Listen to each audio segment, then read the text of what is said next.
Maintenant, moi, je vais bien appeler Soraya. Elle est le chercheur principal de conformité de la Banque européenne d'investissement. On ne la voit pas souvent devant la scène, donc je suis aussi contente qu'aujourd'hui on peut l'accueillir. Voilà. Elle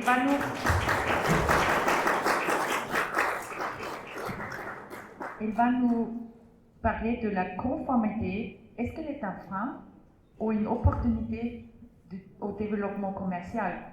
Donc ça, c'est la bonne question, enfin. Je suis très curieuse quelle est la réponse maintenant. Bonjour à tous. Je souhaitais tout d'abord adresser un remerciement tout particulier au service Advisory Services de la BEI pour m'avoir associé à cet événement et permettre justement de promouvoir la culture conformité au sein de cette 3e édition de l'Académie. Merci à tous. Donc, comme nous l'a expliqué Katia, l'enjeu aujourd'hui est de se poser la question de savoir si la conformité est un frein au développement commercial ou au contraire un levier commercial. Alors pourquoi je pose cette question? Parce que certains seraient tentés évidemment de penser que dû à cette avalanche réglementaire de ces dernières décennies, nous serions confrontés à un frein sur le business. Néanmoins, certains ont pris le pli de se dire qu'il s'agissait d'un levier commercial, dans la mesure où cela permettait de créer de nouvelles synergies, de nouvelles protections des datas. Alors, ce que je vais vous proposer aujourd'hui, si ça veut bien fonctionner, alors peut-être le slide suivant. Voilà, donc ça c'est l'agenda du jour. Donc comme vous le voyez, on va échanger ensemble sur les défis de la conformité, mais pas seulement, sur aussi les bonnes pratiques, et regarder ensemble comment nous pouvons atteindre cet objectif de développement commercial, parce qu'il ne s'agit pas seulement d'identifier et comprendre les défis de la conformité, c'est également de savoir comment accompagner le business jour après jour dans ces défis de développement commerciaux. Alors, d'abord, ce que j'aimerais voir auprès de l'Assemblée et de l'audience, c'est quel est votre positionnement à l'instant T sur cette question. Puis, cette question vous sera reposée à la fin de cette séance pour voir si votre positionnement a évolué. Donc, si vous voulez bien vous donner la peine de scanner ce QR code, ce sera intéressant de voir où se trouve l'Assemblée aujourd'hui. Enfin, aujourd'hui, à cette heure-ci.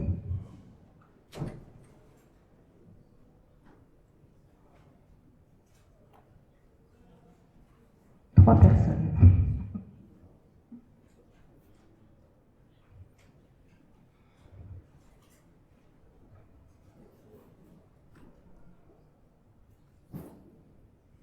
Alors, si on peut peut-être déjà avoir une idée. Voilà. Bon, c'est une tendance. La tendance est quand même de dire que la conformité n'est pas un frein au développement commercial. Et donc, si à la fin de la séance, il y a quelques récalcitrants, je me permettrai alors de venir expliquer à ces personnes et prendre le temps de découvrir ensemble les arguments qui vous feraient changer d'avis. Donc, parfait, voilà. On va rester sur cette tendance peut-être et puis on va avancer sur les slides. Voilà. Alors je voulais commencer quand même par une petite définition de la conformité pour qu'on soit tous sur le même niveau d'information. Donc la conformité, comme vous le savez, est définie comme le processus permettant aux entreprises de se conformer, donc de respecter l'ensemble de ses obligations légales et réglementaires, mais également toutes les normes qui lui sont applicables, que ce soit les normes évidemment locales, mais également régionales, internationales comme les recommandations du GAFI. Et si vous faites partie d'un groupe multinational, vous devez également souscrire aux normes de votre maison mère, sauf si, évidemment, votre réglementation locale ne le permet pas. Mais, à minima, ça doit être les règles du groupe. Et ça, on reviendra là-dessus plus tard, puisque c'est très important en termes de gouvernance d'avoir cette harmonie en termes de procédure à l'échelle d'un groupe multinational. On va se focaliser aujourd'hui sur bien sûr le secteur bancaire et financier, mais évidemment, on peut intégrer les institutions de microfinance et on va parler évidemment de l'ensemble de nos institutions partenaires. Donc, pour une gouvernance saine, la fonction conformité est une fonction, comme vous le savez tous, permanente et obligatoire. Cette fonction doit être indépendante. Pourquoi indépendante? Parce qu'elle doit donner une vision indépendante des risques aux organes de direction pour pouvoir les maîtriser correctement. Alors, en termes de rattachement, normalement la fonction conformité est rattachée aux organes de direction, mais dans certaines entités, elle peut aussi être rattachée à la direction juridique ou la direction de risk management. Ce n'est pas un problème. L'idéal, c'est évidemment que le reporting se fasse bien vers le haut. Alors, on peut regarder le slide suivant sur les 3 lignes de défense. Donc, comme vous le voyez, ce système-là, il est commun. Pourquoi? Parce qu'il faut que la conformité soit l'affaire de tous.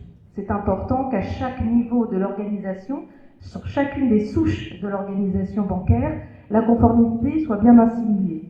Déjà, la première ligne de défense. Donc la première ligne de défense, ce sont l'ensemble des opérationnels qui vont justement implémenter les procédures.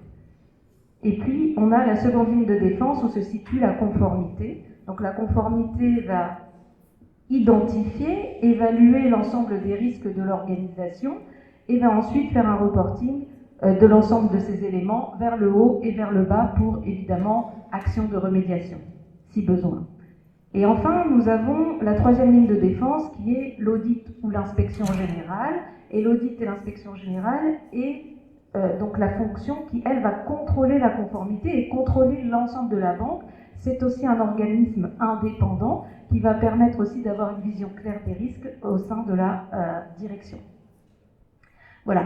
Bien sûr, ces 3 lignes de défense sont rattachées à l'exécutif au final. Et ce qui est extrêmement important, c'est de se dire que l'exécutif pilote correctement les risques grâce à l'ensemble de ces reportings. On peut passer au slide suivant. Alors, voilà. Alors ça, c'est mon slide préféré. Je vais vous expliquer pourquoi. Parce qu'il n'y a pas de texte. Voilà. Il n'y a pas des tonnes de lignes. Et j'aimerais qu'on échange ensemble sur ces défis. Mais avant cela, j'ai besoin de faire passer un message qui est, à mon sens, critique pour bien comprendre et pour bien affronter l'ensemble de ces défis. C'est de se dire qu'il faut déjà bien identifier ces risques et bien les comprendre. Et c'est aussi en cela qu'insistent la 4e et la 5e directive européenne. Il faut comprendre ces risques. Mais d'abord, ces risques doivent être pris par le top management. C'est-à-dire que à un moment, il va falloir fixer ce qu'on appelle le risk appetite statement, c'est-à-dire quel volume de risque l'exécutif est prêt à prendre dans son organisation en identifiant les typologies de clients qu'elle souhaite prospecter, en identifiant les zones géographiques dans lesquelles elle souhaite diffuser ses produits. Il y a aussi les produits en eux-mêmes, quels sont les produits vendus, les services proposés, et enfin les chaînes de distribution. Grâce à ces 4 axes d'analyse, l'exécutif va pouvoir clairement faire un statement sur quels sont les risques qu'il souhaite prendre. Et c'est seulement à partir de ce constat-là que les fonctions de contrôle vont pouvoir évaluer ensemble comment passer de ce risque brut à un risque net grâce à la mise en place de mesures de contrôle et de mitigation. Alors, on revient sur ce point de gouvernance. Évidemment, la gouvernance est importante. Il faut que cette fonction soit indépendante et puisse évidemment être rattachée à l'exécutif pour avoir aussi cette visibilité qui est importante et qui permet aussi à la conformité d'être intégrée dès le départ sur les décisions stratégiques de l'organisation. Reporting non seulement à votre direction locale, parce qu'il faut que pour qu'un pilote d'avion puisse piloter correctement son avion, qu'il sache qu'il va y avoir de l'orage, de la pluie dans le parcours, etc. Donc c'est important de pouvoir lui donner des données fiables sur lesquelles se reposer, et quand je dis lui, je parle de l'organe de direction, pour qu'il puisse piloter correctement l'organisation. Et on n'oublie pas la maison mère, on ne va pas parler des reporting BEI, on n'oublie pas la maison mère parce que c'est important aussi de créer une certaine harmonisation dans la maîtrise du risque au sein d'un groupe multinational. Ce qu'on a pu constater dans les assistances techniques qu'on a pu faire sur le volet conformité, c'est qu'il y avait des inconsistances parfois entre ce qui était appliqué au niveau de la maison mère et ce qui était appliqué localement. Et ça, c'est exactement dans ces écueils-là qu'on va pouvoir trouver des failles que certains pourraient être amenés à exploiter. Donc voilà, très important cette gouvernance saine, c'est la base. Et puis ensuite, le KYC. Donc le KYC, ça veut dire Know Your Customer, je pense que tout le monde le sait aujourd'hui. C'est aussi un élément critique d'un bon dispositif LCBFT, dans la mesure où il va falloir exercer des diligences afin d'identifier vos clients, mais aussi de vérifier leur identité. Ça, vous le savez, je crois que hier, on a eu un discours très intéressant aussi du patron de Baobab sur le fait que la connaissance client est la clé pour aussi proposer des produits adaptés à leurs besoins. Donc le KYC, mais aussi la digitalisation. Pourquoi la digitalisation ? Évidemment, un argument commercial, le parcours client. Donc, imaginez bien que votre client qui va arriver avec sa tonne de petits papiers va essayer d'ouvrir un compte chez vous. Vous allez classer l'ensemble de ces petits papiers, vous allez devoir les ressortir pour un comité d'acceptation des comptes. En réalité, on ne peut plus fonctionner comme ça aujourd'hui. À l'ère de la digitalisation, tout doit être numérisé, également pour vos contrôles. Dans la mesure où vous devez implémenter, et là on peut sauter directement au criblage, filtrage et surveillance des transactions, comment faire du name screening, comment filtrer et cribler les noms de vos clients et des bénéficiaires effectifs sur un outil si vous ne les avez pas de manière informatique. Donc c'est extrêmement important d'avoir cette digitalisation. Ça permet aussi de vous aider à produire de façon plus efficace vos reportings avec des KPI fiables. Et évidemment, quand vous avez une digitalisation, ça vous permet aussi une gestion plus dynamique de vos risques.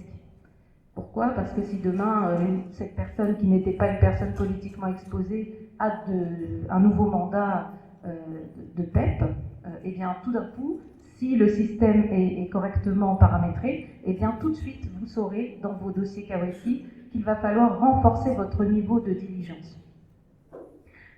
Donc ça vous permet aussi, à l'échelle du groupe, de permettre à un client qui vient, on va dire, en Côte d'Ivoire ouvrir un compte bancaire et demain de le faire au Sénégal, si votre loi vous permet d'avoir cet échange d'informations, eh bien la personne n'aura pas à redonner l'ensemble de ses données KYC pour réouvrir un compte dans un autre pays du même groupe. Voilà, c'est tous ces petits plus qui vont permettre d'avoir un parcours client agréable et aussi pour vous d'avoir cette gestion de vos reportings, de vos données avec une qualité au rendez-vous. On peut aussi également évoquer l'aspect de la coopération avec les autorités. Imaginez le régulateur arriver ou la cellule de renseignement financier et vous demander de sortir l'ensemble des comptes dans lesquels M. X est directeur ou bénéficiaire effectif. C'est sûr que si vous avez tout en dossier papier, bon courage. Donc ça aussi, c'est un point important à avoir en tête. On peut également évoquer la fraude. La fraude, c'est un élément extrêmement important aussi de votre dispositif LCBFT. Donc pourquoi est-ce que c'est important ? Parce qu'il faut savoir, malheureusement, et c'est des études qui le prouvent, que 20% de la population est amenée à frauder.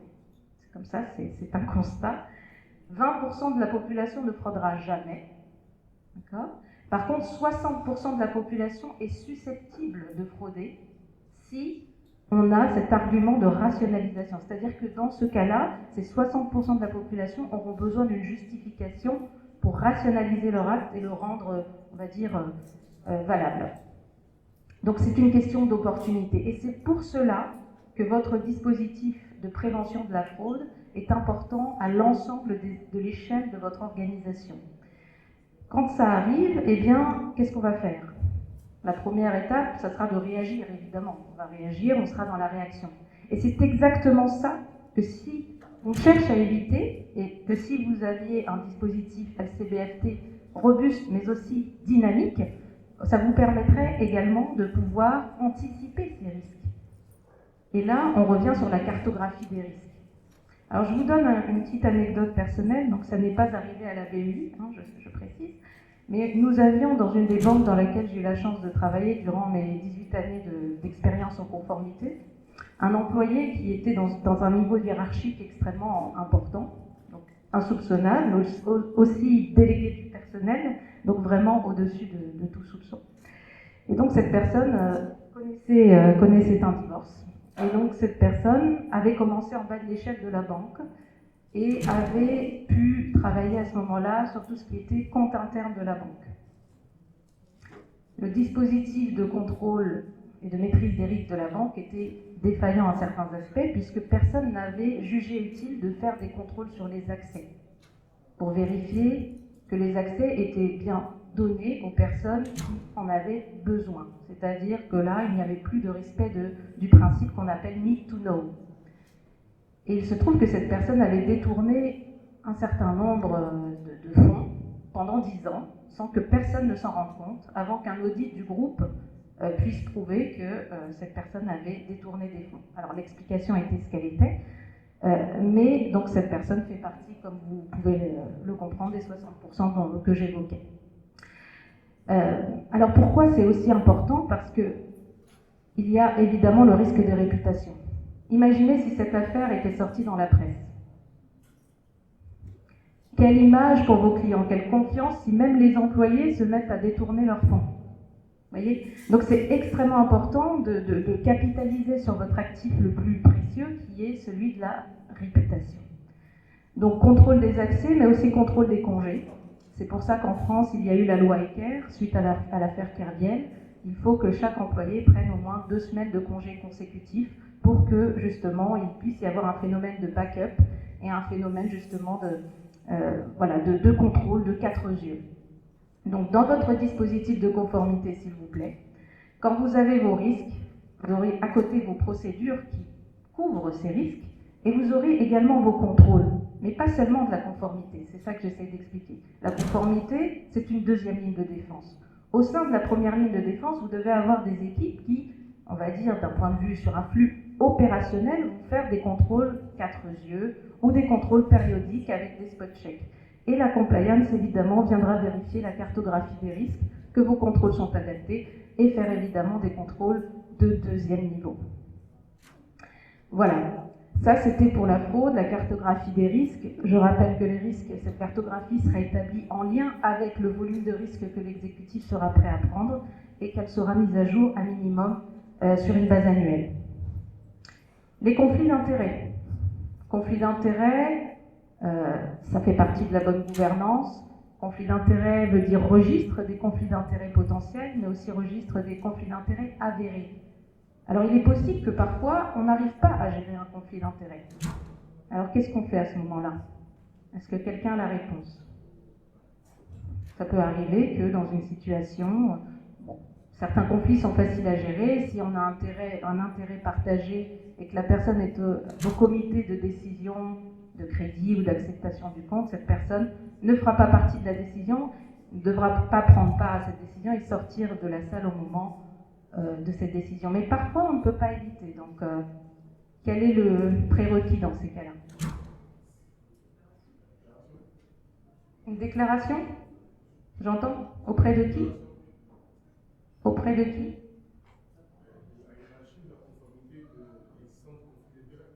Tout à fait, tout à fait. Exactement. Donc, il faut faire une déclaration de ce conflit d'intérêt. Ça, il faut le faire de manière systématique. Mais quand on n'arrive pas à manager, à gérer ce risque de conflit d'intérêt, il faut, alors à ce moment-là, le discloser au client. Il faut le dire. Il faut dire, voilà, on a un conflit d'intérêt qu'on ne peut pas gérer, mais vous êtes informé, est-ce que vous êtes d'accord ou vous n'êtes pas d'accord? Donc voilà. Mais bien sûr, il faut déclarer l'ensemble des conflits d'intérêt pour qu'on signe au registre des conflits d'intérêt avérés. Voilà. Donc, un sujet d'actualité aussi, les sanctions internationales. Donc les sanctions internationales, on le sait, il faut des outils qui vous permettent, que ce soit au niveau des flux bancaires, mais aussi au niveau des noms de vos clients, de pouvoir à tout moment savoir si une personne ou un flux est impacté par des sanctions internationales et évidemment ne pas réaliser la transaction ou bloquer le client ou reporter à votre cellule de renseignement financier, au ministère des Finances, dépendant l'organisation dans la région. Mais en tout cas, c'est la procédure. La corruption, ça renvoie évidemment au KYC aussi, parce qu'il faut bien connaître ses clients. Il faut s'assurer qu'on n'a pas de personnes politiquement exposées. Et si aussi on a ces personnes politiquement exposées, on sait que le risque de corruption est plus important, le risque que ces personnes fassent commerce de leurs fonctions est plus important, et donc votre vigilance doit être à un niveau beaucoup plus important. C'est important aussi de bien formaliser l'ensemble des diligences que vous faites dans le cadre de votre KYC, non seulement à l'entrée en relation, mais ensuite tout au long de la relation d'affaires, vous devez documenter que vous avez rafraîchi vos connaissances en termes de connaissances clients, dépendant du risque, tous les 1, 2, 3 ans pour les risques les moins élevés. Alors, quand je vous dis 1, 2, 3 ans, ça dépend évidemment des organisations. Certains revoient leur dossier client tous les 5 ans pour les dossiers les moins risqués. Ça dépend de votre appétit au risque. Voilà. Mais ce qui est sûr, et c'est dans la loi, pour les risques les plus élevés, c'est tous les ans, à minima, sauf s'il y a un événement matériel qui vous oblige à mettre à jour vos données KYC. La formation est extrêmement importante. Elle doit être continue, elle doit être donnée à l'ensemble du management et aussi aux organes de direction pour expliquer les sanctions auxquelles, évidemment, ils pourraient encourir à titre personnel. Cette formation, elle doit s'adapter à vos risques et elle doit bien sûr évoluer en fonction évidemment des risques de fraude. Par exemple, on sait que depuis le Covid et la cybercriminalité, les risques de fraude sont beaucoup plus sophistiqués, ils ont toujours un train d'avance, donc on doit vraiment travailler sur cette formation continue de l'ensemble des collaborateurs, et ça peut être de l'hôtesse d'accueil jusqu'au top management, il le faut. Alors je vous explique encore pourquoi. Une expérience personnelle, j'ai eu la chance d'avoir accès à une écoute de la DGCCRF, qui est donc la Direction Générale de la Concurrence, de la Consommation et de la Répression des Fraudes en France, qui justement, dans un séminaire de prévention au risque de fraude, nous ont fait écouter quelque chose de réellement incroyable sur la fraude au président. Je ne sais pas si vous connaissez la fraude au président.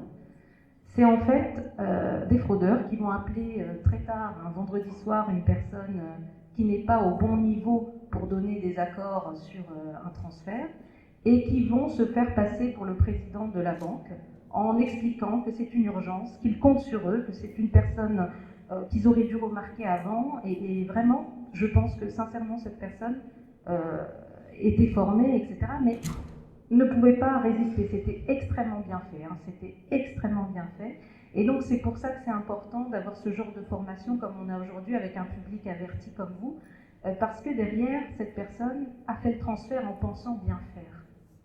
Et ça a eu un impact énorme sur sa vie sociale, puisque quand elle s'est rendue compte de cette fraude, évidemment, les choses se sont mal passées, et c'est très dur pour la personne qui vraiment pensait bien faire. Donc c'est pour ça que les formations, j'insiste, sont vraiment importantes. Promouvoir la culture conformité, c'est ce qu'aujourd'hui on m'a donné la chance de faire au sein de cette audience, et j'en profite, Carmelo est là, donc je renouvelle mes remerciements. C'est important d'avoir cet échange aujourd'hui. La culture conformité, ce n'est pas seulement la fonction compliance. Bien évidemment, c'est vous qui êtes vraiment en fronting client, qui pouvez la diffuser dans cette connaissance, dans cette proximité que vous avez avec les clients, de dire que vous allez les accompagner à faire du business, comme nous, fonction conformité, nous allons vous accompagner à faire du business, mais dans la durabilité. Et je crois que c'est le thème du jour. On doit faire du business qui est propre, qui est dans les valeurs et l'éthique et l'intégrité qui est recherchée par tout organisme financier dans le cadre de la lutte contre le blanchiment et le financement du terrorisme. Et c'est très important aujourd'hui que ce soit diffusé à ce si haut niveau. Enfin, je termine avec la coopération avec les autorités. Donc, comme vous le savez, la coopération avec les autorités est une de vos obligations professionnelles.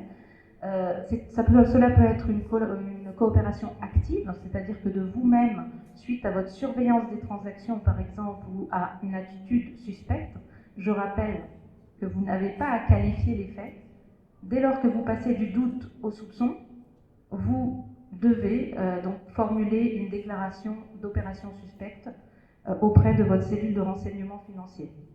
Donc ça, c'est la coopération active. Il y a aussi la coopération passive, c'est-à-dire que votre cellule de renseignement financier peut très bien aussi arriver et vous demander des informations, non seulement sur, on va dire, peut-être une personne, mais aussi sur la magnitude et l'impact qu'a cette personne dans votre portefeuille client. Donc elle va vous demander tous les comptes, toutes les sociétés dans lesquelles cette personne a un lien, direct ou indirect, transparent ou opaque. Voilà, on peut peut-être changer de slide. Ça, c'est un peu pour récapituler ce qu'on s'est dit. Je ne vais pas revenir dessus. C'est très important de l'avoir sur le slide pour ceux qui veulent ensuite potentiellement le diffuser en interne. Mais je pense que vous avez ici voilà, l'ensemble de ce qu'on appelle une gouvernance interne adéquate. Je veux juste peut-être faire un petit point sur les procédures. Les procédures, évidemment, il faut en avoir. Mais qu'est-ce que ça veut dire, les procédures ? Est-ce que ça veut dire, je vais remettre tout ce qu'il y a dans la loi, et puis voilà, j'ai une procédure de lutte contre le blanchiment, j'ai cité mon régulateur, non, c'est pas ça. Ce qu'on attend de vous, dans une procédure, c'est déjà qu'elle soit accessible à l'ensemble des employés, qu'elle soit formulée dans un langage qui leur permet aussi de comprendre les enjeux auxquels ils font face, et surtout qu'elle soit adaptée à votre business, à vos risques, et qu'elle soit vraiment, on va dire, comprise et surtout effective.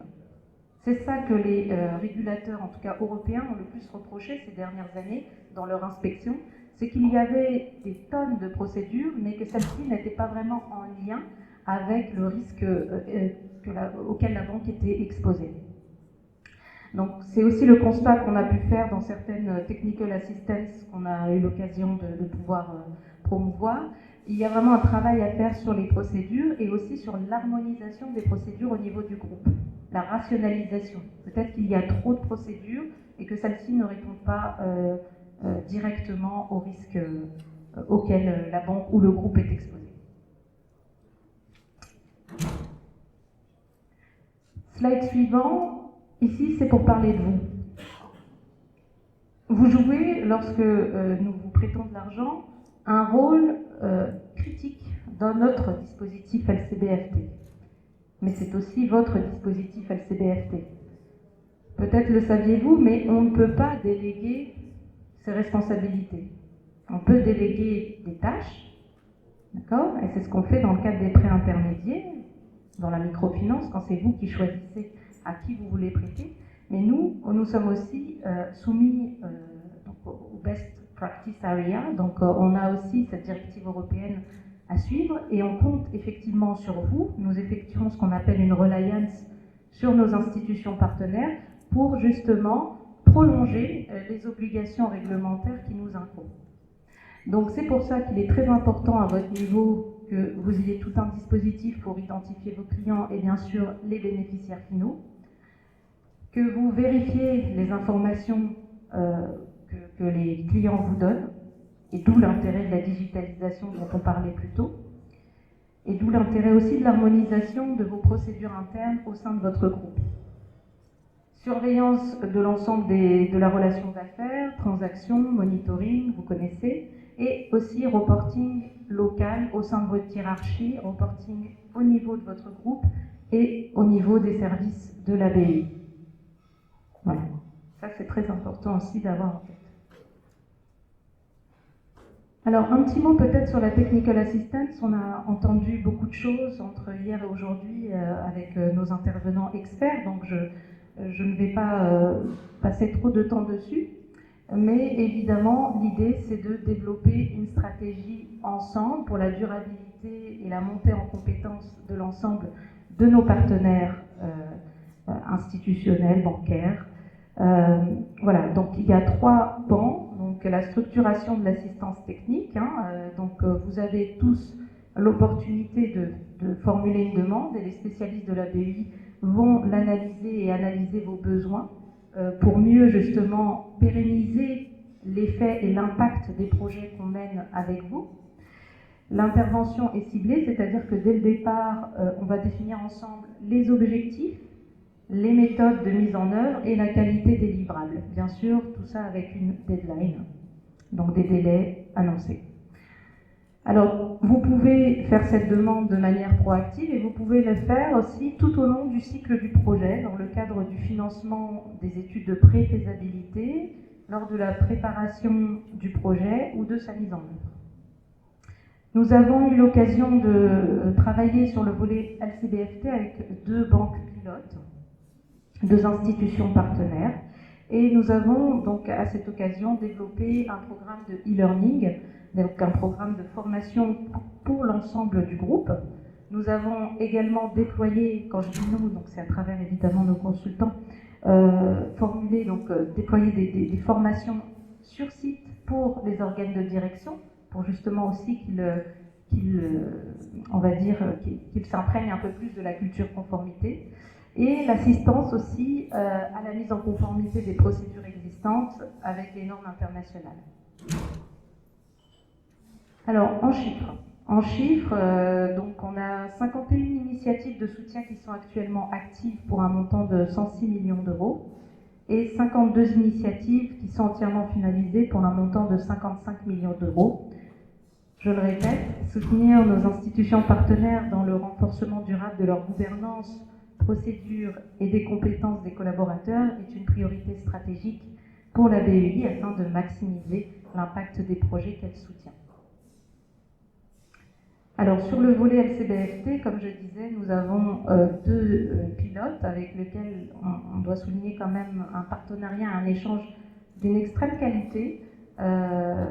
Je dois dire que ce qu'on a reçu en termes de procédures, en termes de reporting, etc., était vraiment d'un niveau très soutenu. Ce qui était vraiment à travailler, je dirais, c'était la culture peut-être conformité à un autre niveau que le management, et aussi peut-être une harmonisation des procédures au sein du groupe. Donc on y travaille et je sais qu'il y a de plus en plus de demandes au niveau d'une assistance technique de conformité, donc on aura peut-être l'occasion d'échanger ensemble de nouveau. J'en finirai avec ce slide qui va répondre justement au dernier doute que vous aviez si vous ne pensiez pas que la conformité est une partie intégrante du développement commercial de vos entités. Alors la conformité, justement, elle va permettre quoi? Si la cartographie des risques est bien réalisée, vous aurez l'occasion de pouvoir allouer vos ressources d'une manière beaucoup plus efficace, beaucoup plus stratégique. Donc les ressources humaines seront, on va dire, focalisées sur les risques les plus forts, au lieu de perdre leur temps à faire des tâches administratives qui n'ont pas beaucoup de valeur ajoutée pour des clients qui, a priori, ne posent pas de grands risques en termes de lutte contre le blanchiment et de financement du terrorisme. Pour les ressources IT, c'est pareil. Donc si vous choisissez des outils performants, ça vous permettra évidemment de gagner du temps, de gagner en efficacité et évidemment de leverager sur tout ce qui est nouvelles technologies pour pouvoir, on va dire, concentrer les ressources sur des activités à plus forte valeur ajoutée. Et enfin, vos ressources financières. Si vous ne dupliquez pas les tâches dans le groupe, si vous créez des synergies parce que vous avez bien compris vos risques, parce que vous avez créé une cellule, par exemple en charge du KYC pour l'ensemble de votre groupe, au lieu d'avoir des cellules différentes dans chacune de vos institutions, ce genre d'idée vous permet de gagner sur votre budget, sur les coûts, et c'est aussi une manière évidemment de créer des synergies au niveau de votre groupe. Évidemment, si vous avez un bon dispositif LCBFT, vous évitez les sanctions financières. C'est aussi un gain non négligeable compte tenu des montants, donc à ne pas mettre de côté. Autre atout de la conformité, ça va vous permettre d'anticiper vos risques, de mieux les maîtriser et donc de les prévenir. Si vous arrivez à ne pas être en réaction mais en anticipation, parce que la cartographie des risques, vous ne l'avez pas fait comme un exercice tick the box, mais plutôt comme quelque chose de mouvant qui vous permet à tout moment d'intégrer des nouvelles réglementations, d'intégrer des nouveaux risques, parce que vous lancez un nouveau produit, parce que vous essayez de toucher une nouvelle clientèle, là, vous avez gagné. vous avez gagné sur votre développement commercial. C'est devenu un argument de compétitivité. Aujourd'hui, une entité qui n'est pas capable d'être agile, je ne pense pas qu'elle puisse se développer commercialement à l'échelle de concurrents.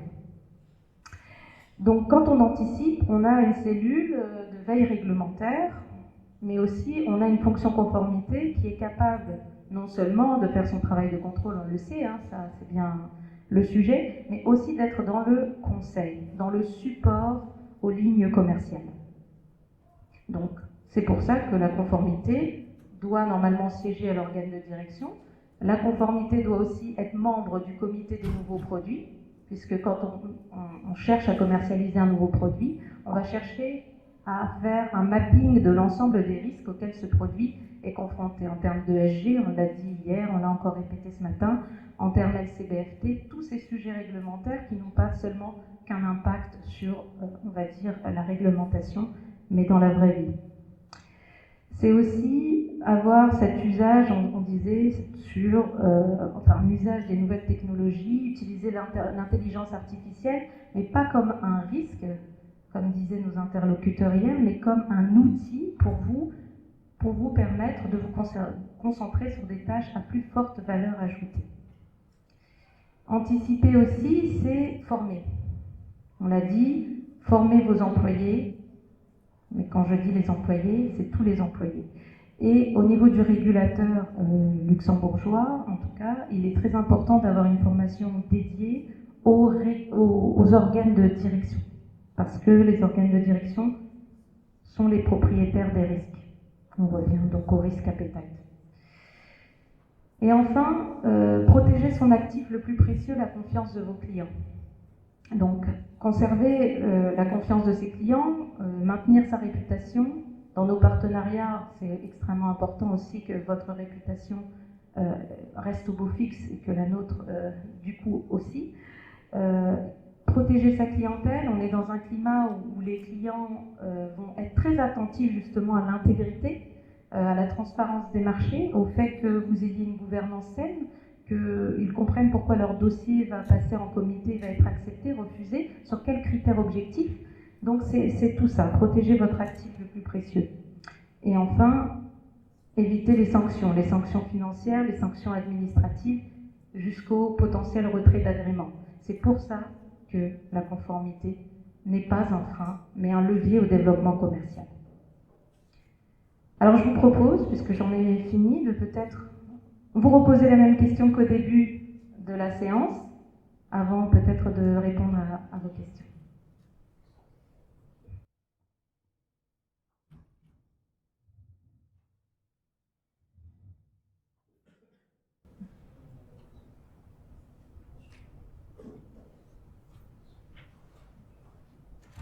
On va comparer les résultats.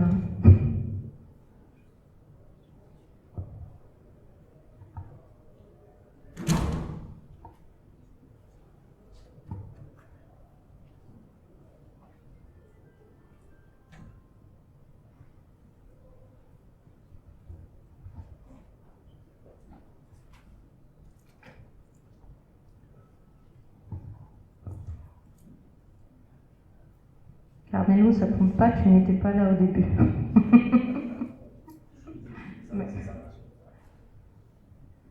Est-ce que ça fonctionne? Oui, parfait.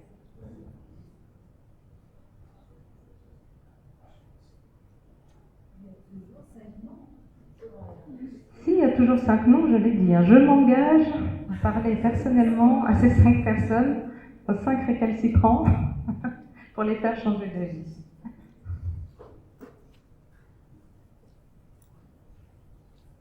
La tendance est plus serrée là.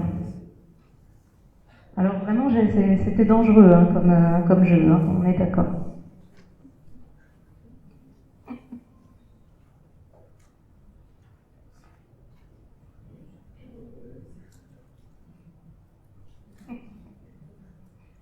Je me vexerai pas, hein, je le prends pas personnellement.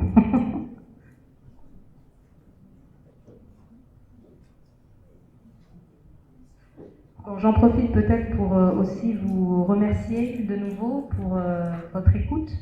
N'hésitez pas si vous avez des questions.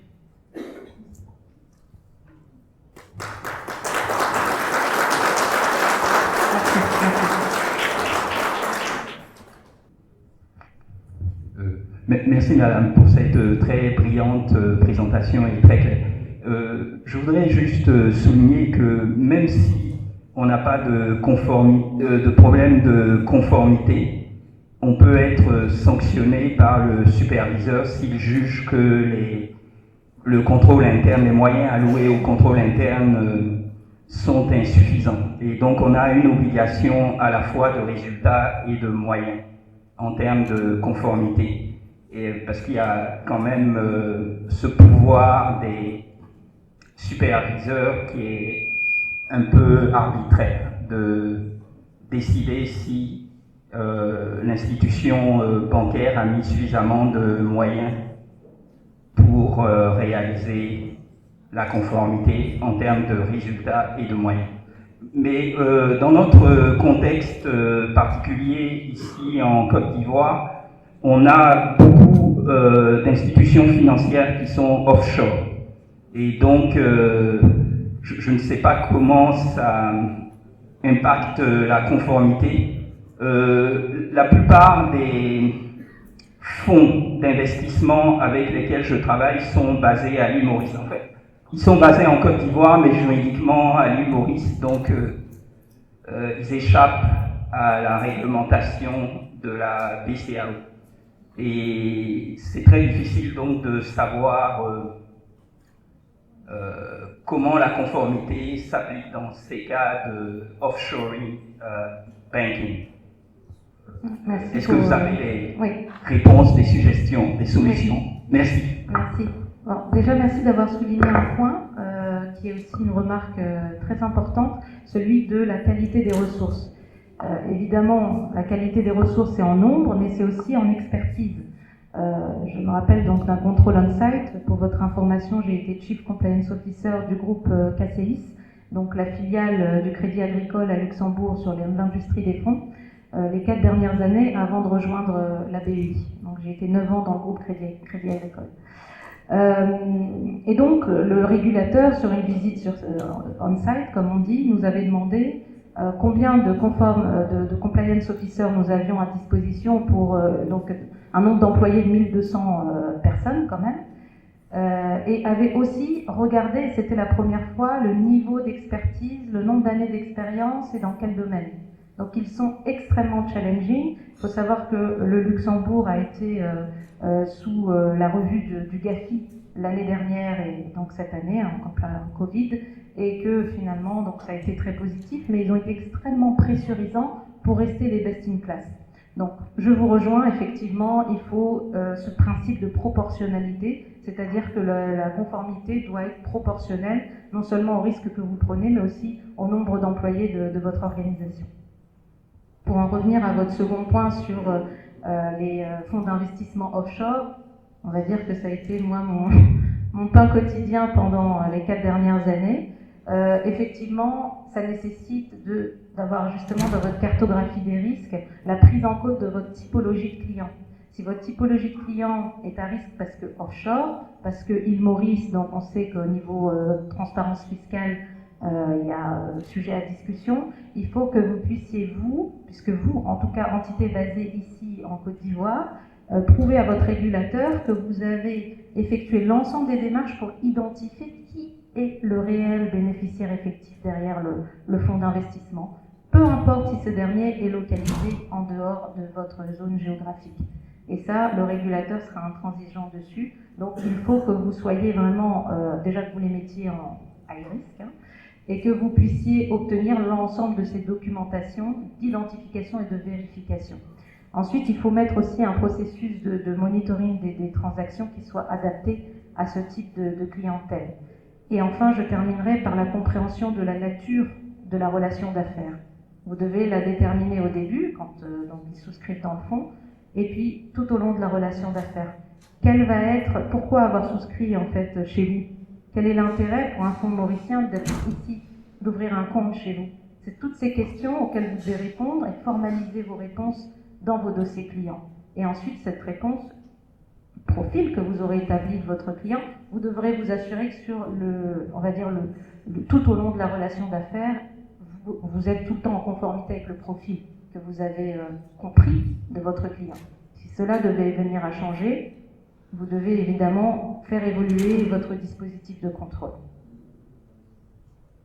Voilà. Et puis, j'ai aussi envie de demander, est-ce que c'est un choix de l'exécutif d'avoir cette typologie de clients? Et si oui, est-ce qu'ils sont prêts à mettre les moyens humains, IT, financiers, pour avoir un dispositif de contrôle adapté à cette clientèle?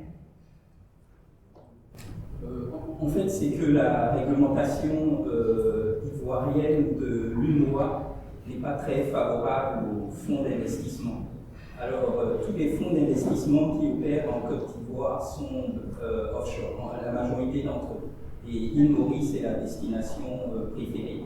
On a quelques fonds comme Oasis Capital qui sont basés au Ghana, où la réglementation est plus favorable, mais en général, ils sont tous basés à l'île Maurice. Alors du coup, ça crée même des distorsions. Si vous regardez les Foreign Direct Investments en faveur de la Côte d'Ivoire, vous allez vous rendre compte que le troisième investisseur après la France et le Maroc, c'est l'île Maurice, des fois. Oui, tout à fait. Oui, et ce n'est pas vraiment vrai, mais ça reflète cela, que juridiquement, les sociétés d'investissement qui sont basées en Côte d'Ivoire sont rattachées pour des raisons fiscales évidentes à l'île Maurice, mais ce sont des entreprises ivoiriennes avec des cadres ivoiriens et tout. Oui, on va dire que c'est la boîte aux lettres. Oui, voilà, c'est ça. Et, oui. Et donc, c'est la question qu'on ne peut pas être dans ce métier-là sans travailler avec ces fonds qui sont domiciliés à l'île Maurice, parce qu'il n'y a pas de fonds domiciliés en Côte d'Ivoire. Je comprends, c'est vraiment dans l'ADN du business. Mais en même temps, l'UMOA et l'autorité des marchés financiers sont en train de préparer une réglementation. Alors, ils ont dit qu'ils vont s'aligner sur les conditions de l'île Maurice, que la zone UMOA ne soit pas en décalage et défavorisée par rapport à l'île Maurice. Mais c'est quelque chose qui est dans le pipeline. Il y a eu plusieurs versions, mais ça n'a pas encore été finalisé. Oui. Alors je ne sais pas si s'aligner à l'île Maurice est... Enfin, mais bon, en tout cas, c'est sûr que ça renforcera rapidement l'attractivité financière de la place, mais derrière, comme je disais, il n'y a pas de sujet à prendre des risques. Maintenant, il faut qu'ils soient maîtrisés. Voilà. Je vous en prie. Pas d'autres questions? Merci à vous pour votre présentation. Il y avait un peu du tout dedans. Oui. Je ne veux pas... déjà, Moussa Diané, je suis de la Banque Atlantique. La dernière question que vous avez posée, je pense que elle est discutable. Elle est discutable dans le sens où, dans notre espace, nous avons des banques qui appartiennent à des groupes internationaux, qui sont sur des environnements où les exigences en termes de conformité sont un peu plus élevées par rapport à notre espace. Voilà, donc du coup, c'est un frein au développement commercial. Je m'explique, je vais aller un peu plus loin. Parce que très souvent, ce qui se passe, on applique les règles de la maison mère qui sont un peu contraignantes. Parce que la maison mère est dans un environnement qui demande en fait le respect de certaines règles, de certaines diligences. Alors qu'ici, dans notre environnement, on n'a pas ces éléments-là. Le marché n'a pas encore cette maturité.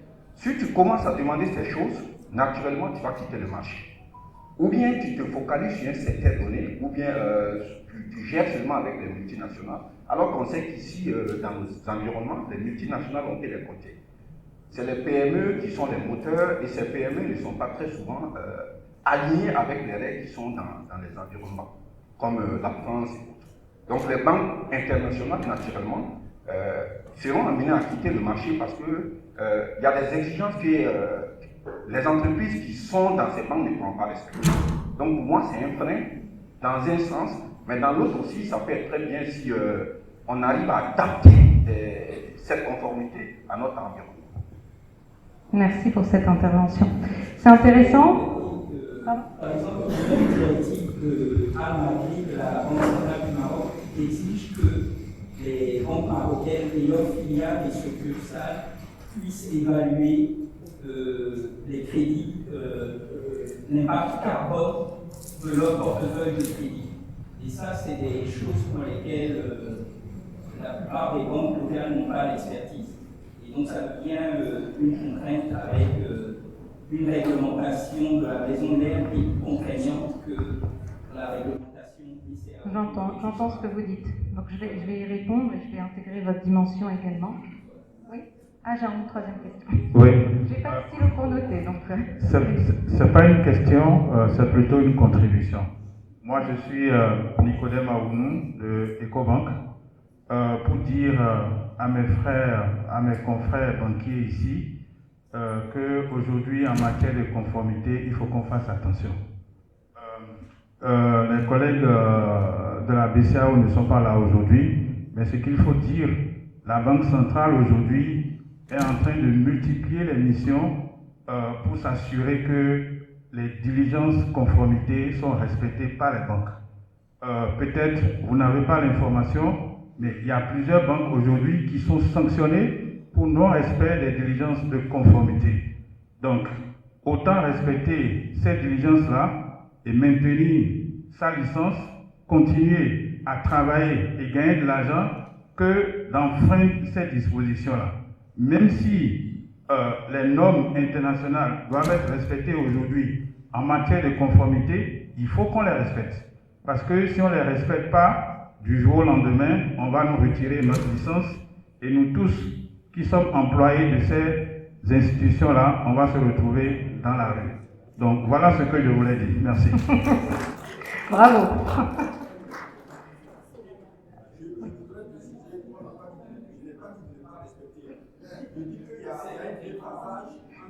J'en profite peut-être juste pour vous dire que dans le cadre de notre assistance technique LCBFT, une formation en ligne a été créée dont vous pouvez tous bénéficier. Il suffira de vous rapprocher de votre contact chez IPG ou BEI pour vous permettre d'accéder et de faire bénéficier de cette formation à l'ensemble de vos employés. Je vais répondre quand même sur le sujet. Je crois que monsieur le pasteur avait aussi un commentaire. Si vous pouvez donner le micro peut-être, merci. Merci, Révérend Pasteur Charles Rolin Mouban de la Regional Bank Cameroun. J'ai une petite contribution et une question. La contribution vient du fait que, effectivement, le choix stratégique de l'institution par rapport à la conformité est très pertinent. Parce que le niveau, c'est-à-dire l'appétence vis-à-vis du risque, comme ça a été dit, à ce niveau, dès que c'est choisi, je pense que beaucoup de choses peuvent évoluer plus facilement. Nous, à la régionale, par exemple, nous avons fait de la conformité un objectif à atteindre. C'est-à-dire qu'une opportunité en même temps un objectif. Parce que nous voyons qu'il y a un certain nombre d'éléments qui peuvent nous aider en étant très conformes, effectivement, à gagner plus. Peut-être pas en quantité, mais en qualité. Donc, de sorte qu'au niveau du conseil d'administration, on a dit que ayons pour objectif d'être l'une des premières banques conformes dans la zone CEMAC, par exemple. Vous voyez, quand vous donnez cet objectif, il va sans dire que ça va se décliner.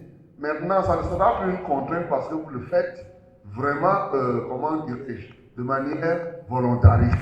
En ce temps-là, je pense que ça peut être un peu mieux. Mais s'il faut simplement avoir peur de la sanction des régulateurs, je pense que ça peut être à un moment un problème. Et il vaut mieux qu'on amène les gens à comprendre, c'est-à-dire l'ensemble du personnel, que nous avons cet objectif. Parce que ceci, parce que cela, on sensibilise les gens et je pense que ça passe plus. Et sur le plan commercial, ça se répercute même aux clients à qui on peut faire comprendre pourquoi on demande tel ou tel autre document. Et je pense que ça passe. C'est vrai, ça demande une éducation, mais ça passe.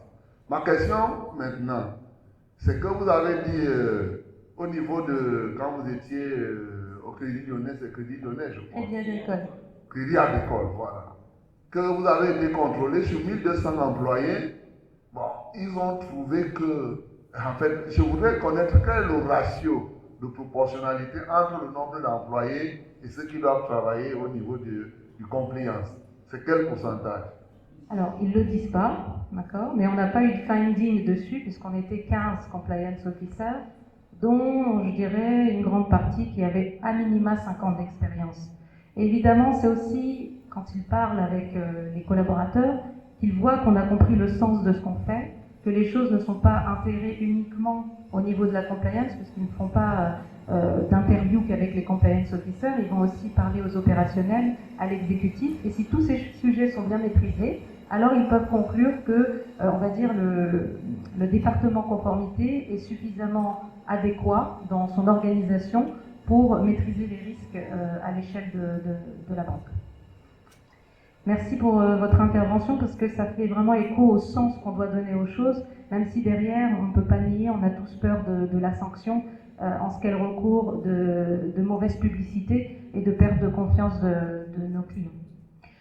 Pour en revenir à la remarque de monsieur, ça fait un écho à une chose importante, c'est que vous savez que chaque pays est évalué. Les banques sont évaluées, mais les pays sont évalués. Les pays aussi doivent montrer patte blanche sur leur supervision. Donc la BCAO est aussi dans le curseur de montrer qu'elle monitore bien, elle supervise correctement les entités. Et donc il faut que le pays gagne aussi en renforcement de son dispositif LCBFT pour ne pas être mis sur les listes grises du GAFI et donc perdre la confiance de l'ensemble des partenaires dans le monde. Vous savez que ça créera énormément de difficultés, que vous serez sous surveillance, que l'ensemble du pays sera sous surveillance renforcée pour la remédiation des déficiences constatées. Donc moi je trouve que c'est une formidable opportunité, même si l'environnement n'est pas mature localement, que des banques internationales qui, elles, peut-être ont implémenté ces réglementations beaucoup plus tôt, les imposent. Alors ça peut créer un certain temps un problème de compétitivité, mais derrière, ça va aussi vous donner un train d'avance considérable, parce que les autres vont être obligés de le faire, d'une façon ou d'une autre. Et ils le feront en réaction, pas en anticipation. Et c'est ça la différence. Un commentaire à faire. La régionale est listée et cotée dans la bourse de Douala. Et donc c'est important pour eux. Il y avait une étude qui a été faite il y a des années pour des sociétés qui sont cotées dans la bourse. Et à cause de mauvaise réputation, ils peuvent perdre jusqu'à 40% de leur valeur boursière. Donc pour ceux qui sont cotés, c'est très sensible parce que la réaction du public et des investisseurs sont beaucoup plus rapides. Donc c'est un chemin long, mais ça vaut la peine parce que ça tombe dans le cadre de soutenabilité de l'entreprise. Merci. Merci beaucoup. Si pas d'autres questions, je vous remercie aussi pour vos questions pertinentes. Merci.